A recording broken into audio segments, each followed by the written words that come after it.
জীৱনত সফলতা লাভ কৰিবলৈ আমি কোনটো বস্তু বেছিকৈ জনাটো দৰকাৰ বা কি বস্তুৱে আমাক জীৱনত সফলতা হোৱাৰ প্ৰথম ভূমিকা গ্ৰহণ কৰে তাকে জানিবলৈ আজি আপোনালোকৰ ওচৰত আহিছোঁ মই বিজয় জয়েশ বাবা আৰু আপুনি চাই আছে আপোনাৰ প্ৰিয় অনুষ্ঠান মিছন বিজয়। নমস্কাৰ অসম, আজি আৰম্ভ কৰিবলৈ ওলাইছোঁ ছাত্ৰ ছাত্ৰীসকলৰ বাবে এক নতুন অধ্যায়। তেওঁলোকক জনাব বিচাৰিছোঁ যে জীৱনৰ লক্ষ্য বা উদ্দেশ্যত বা জীৱনৰ সপোন কিদৰে পূৰণ কৰিব পাৰি বা এই সপোনক সফলতালৈ লৈ যাবলৈ প্ৰথমতে আমি কি কৰিব লাগিব। ছাত্ৰীসকল, যদি তুমি সফল হ'ব বিচৰা তেন্তে তুমি প্ৰথম এটা বহুত ডাঙৰ গুৰুত্বপূৰ্ণ কাম কৰিব লাগিব। সেইটো হৈছে 1ৰ পৰা 10লৈকে তুমি 10টা সংখ্যা বহী এখনত লিখি লোৱা আৰু বহীখনত লিখি 1ৰ পৰা 10লৈ তোমাৰ যি মনৰ ইচ্ছা তুমি লিখি যোৱা। হয়তো সেইটো পৰীক্ষাত নম্বৰ বেছি পোৱা হ'ব পাৰে, যোৱা বছৰ ইংৰাজীত কম পাইছিলা, এইবাৰ বেছি পোৱা হ'ব পাৰে, নতুবা তোমাৰ মনৰ ইচ্ছা তুমি ভৱিষ্যতে কি হ'ব সেইটো হ'ব পাৰে। গতিকে তুমি যি ইচ্ছা তাকে লিখি যোৱা 10টালৈকে। ধৰা হ'ল তুমি এতিয়া ক্লাছ 10ত পঢ়ি আছা, তুমি মেট্ৰিক পাছ কৰাৰ পিছত তোমাৰ ইচ্ছা ডাক্তৰ হ'বলৈ, তুমি সেইটোও লিখিবা তাত। এনেদৰে তোমাৰ যি যি ইচ্ছা আছে তুমি 10টা ইচ্ছা তোমাৰ বহীখনত লিখি যোৱা।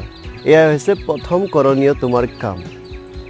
দ্বিতীয়তে তুমি কি কৰিবা, এই যে 10টা ইচ্ছা লিখিলা, এই 10টা ইচ্ছা তুমি এনেকুৱা এখন ঠাইত থবা যে তুমি ৰাতিপুৱা শুই উঠিলে গধূলি ৰুমত সোমালে বা যিকোনো টাইমতে তুমি ইচ্ছামতে চাব পৰা। বা বেছি তোমাৰ যদি লাজ লাগে তুমি তোমাৰ এখন টেবুলত কেলেণ্ডাৰ ৰাখিলা বা এখন বুক ৰাখিলা, চেল্ফ ৰাখিলা, তাত তুমি লুকাই থৈ দিবা, তোমাৰ মন গ'লে তুমি চাব পৰা, তেনেকৈও ৰাখিব পৰা। মানে কি হয়, 10টা লিখিলা আৰু সদায় ডিছপ্লে হৈ থাকিব লাগে। মানে কি এটা বস্তু যদি আমি বাৰ বাৰ আমি চকুৰ আগত ডিছপ্লে হৈ থাকে তেতিয়া আমাৰ বস্তুটো বাৰে বাৰে মনত পৰে। মানে কথাতে কোৱা হয় নহয়, য'ত দিখতা হে वो हमेशा बिकता है।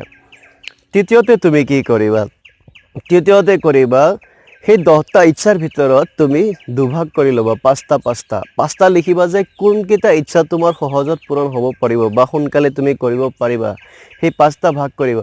আৰু কোনকেইটা ইচ্ছা পূৰণ কৰাত দেৰি আছে বা সময় বেছি লাগিব সেইকেইটাত তুমি পৃথক পৃথক কৰিবা।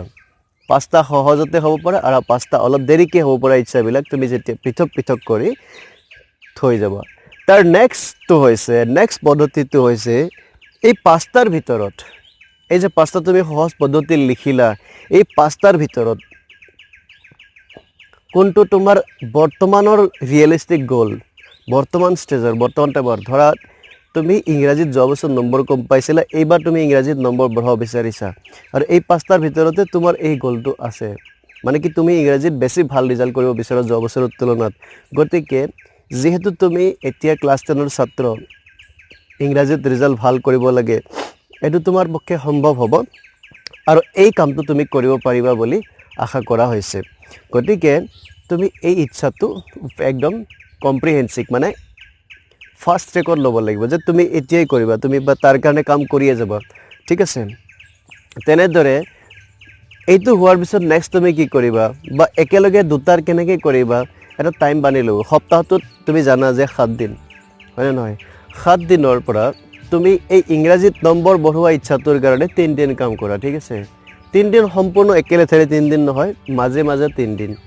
আৰু তাৰপিছত তোমাৰ ছেকেণ্ড যিটো ইচ্ছা আছে সেইটোক তুমি সপ্তাহত এদিন কৰা, থাৰ্ড ইচ্ছাটোকো সপ্তাহত এদিন কৰা। তোমাৰ হাতত কিমান দিন হ'ল, 5 দিন সময় আৰু 2 দিন থাকিব। তুমি কি কৰিব পাৰিবা এই 3টা ইচ্ছাক বঢ়াবৰ কাৰণে বা তুমি 3টা ইচ্ছাৰ উন্নতিৰ কাৰণে তুমি নেক্সট কি কৰিব পাৰিবা তাৰ কাৰণে 2 দিন সময় ল'বা বা 2 দিন ফ্ৰী টাইমত ল'বা, ঠিক আছে।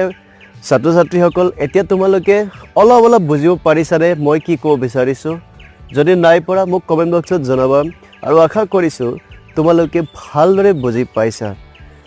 চোৱা ছাত্ৰ ছাত্ৰীসকল, মই নাজানো তুমি ক'ত আছা, তুমি কিমানত পঢ়ি আছা, তুমি ক'ত আছা, তোমাৰ পাৰ্চেণ্টেজ কেনে, তুমি দেখিবলৈ কেনেকুৱা, কিন্তু মোৰ বিশ্বাস আছে তুমি পাৰিবা যদিহে তুমি এই কামখিনি কৰা।